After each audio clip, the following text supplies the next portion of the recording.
Hello and welcome to this video. My name's David Thorne. This is the 12th video now in my C programming playlist or series. In the last video we talked about the chart arrays, and we continue to talk about the chart arrays. And I want to talk about now the other elephant in the room, this const thing that we're talking about. I'm going to ignore this star. We've already seen now what these square braces do, and we've seen what a literal string is and so on. So just a quick recap, that we can say name is David, or we can say surname is then here, and we can say T H O R and N, and then /0 to close it off. And we can say this is no problem. These are basically doing exactly the same thing. And if we run this once again, we're all happy. We see what we want. But now this David can be manipulated, right? So as we saw, if we say then the first index, or the second character of name, is then going to be a capital A instead. And we run this one once again, we can see that we get the second letter is a capital. Now, what about if we just like stick this const behind it? What do we get now? Well, look, we even get compile time error, right? Even though we are not changing the value of this one name, right? We haven't reassigned it a value whatsoever, but cannot assign a variable name with constant. It's literally saying, hey, this is protected now. You cannot change this, any of these items in it, right? What now? Don't get me wrong. I'm not sure whether that's 100%, but I'm telling you it's like 90%, because it's telling you. And if I can find another example to prove these things, I will make another video to prove it. But right now, what you have to understand is that when you put const by something, it's a constant. It cannot be changed. That's the whole point of a constant. Now, it's like you can change your name. You can change your surname through marriage, or you can just change it because you want to. You can change your hair color. You can change other things. It's open for discussion in this world.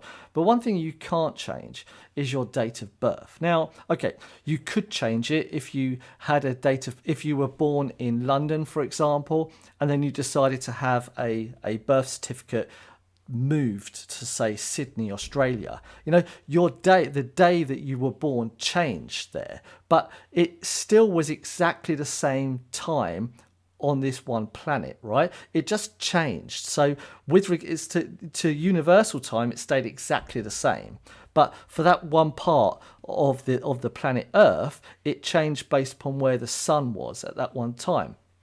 But other than that, you cannot change your birth date, right? And there are other things that you can't change either, right? But we're not going to discuss it. Constant just means you cannot change it. And so if you want to have something that stays constant, then we could say int age is equal to 44. Now, my age is 44. This is going to change. But if I wanted to stay the same age for the rest of my life, and I was allowed to do this through programming, then I would say const age, and I would never be able to update my age to be 45 or something like that. Cannot assign to variable age with constant qualified type const int. So as you can see here, I think a picture paints 1,000 words. I think if you want something to be constant, you want something to be immutable. This is what you need to understand. It's immutable. Immutable. Yeah, immutable. Right. Then you put the const keyword, reserved keyword, before the data type. All right. Now, if you want something to be mutable, right, then you don't put the reserved keyword before it, and then you'll be able to change it however you want to, all right? But as long as you abide by the rules of the C programming language and the compiler and so on, it'll allow you to do it. So anyway, this is now the constant chart explained. We're going to move a lot more into using const in other videos, all right? I'm a big fan of immutability, all right? Now, the other thing is that it's like this kind of people say that in C you should then, if you're going to use a const, you should use uppercase, right? So this should be like 44.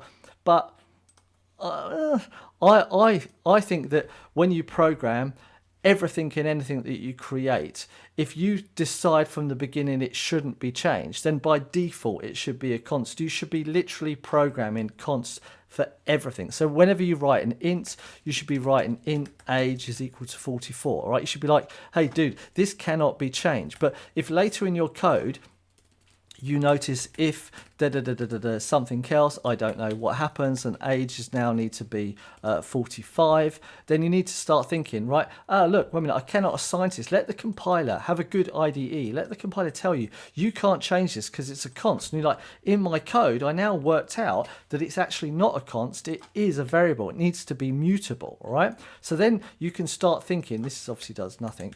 You can start thinking, can I change this? This does nothing either. This is the whole point of it, right? Let your code tell you whether something should be mutable, but by default, have everything to be immutable. In your code, you are removing 99% of the bugs by making your code immutable all the time, only when something has to be changed. Now, C is about efficiency, which means that you don't want to duplicate this one array to then create another array. And that would be good practice in other applications, because it means that you are not mutating a part of the memory. Now, C is supposed to use as minimal memory as possible, so you'd want to change different elements at it. So having this as a const wouldn't make sense if you need to manipulate parts of the memory for it, right? But anyway, so use const or constants wisely, right? By default, try and use const everywhere, right? Only until you realize this has to be changed at one point in runtime. All right? Anyway, that's enough. We're going to use constants and a lot more, or mutability and mutability everywhere in the code in the future. Thank you very much for watching. I hope you've learned something. Don't forget to give me a like or subscribe, but please give me a comment as well. Tell me some feedback. I like hearing from you lot, you know. Thanks very much. I'll see you in the next video. Ciao, ciao, and goodbye.